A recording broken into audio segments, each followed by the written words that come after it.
সুপ্রিয় দর্শক, আমরা আছি বরুণডুবি কমিউনিটি ক্লিনিকে। এখানে মূলত সেবাদান প্রকল্প হিসাবে এই জায়গাটা স্থাপন করা হয়েছে। এই জায়গাটা স্থাপন হয়েছে 2001-এ এবং পুনর্নির্মাণ হয়েছে 2024 সালে।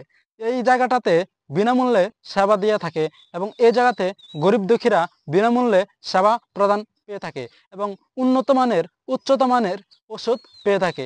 তো এই জায়গাটা আমাদের বরুণডুবি গ্রামের জন্য অনেক উপকারী হিসেবে তুলনা করা যায় এবং এই জায়গাটা মনোরম পরিবেশের জন্য ভরপুর হয়ে উঠেছে এবং সৌন্দর্য এবং উন্নতর দিক দিয়ে এগিয়ে নিয়ে গেছে আমাদের এই গ্রামকে। বরুণডুবি ক্লিনিকটা মূলত স্থাপনা হয়েছে শেরপুর জেলা নালিতাবাড়ি থানা বরুডুবি গ্রাম ইউনিয়ন রাজনগর। এই জায়গাটা স্থাপিত হয়েছে 2001-এ এবং পুনর্নির্মাণ হয়েছে 2024-এ।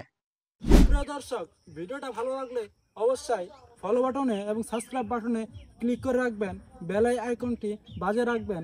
ভিডিওটি আপলোড করার সঙ্গে সঙ্গে যেন আপনার সামনে চলে যায় এই সুযোগটুকু করে রাখবেন।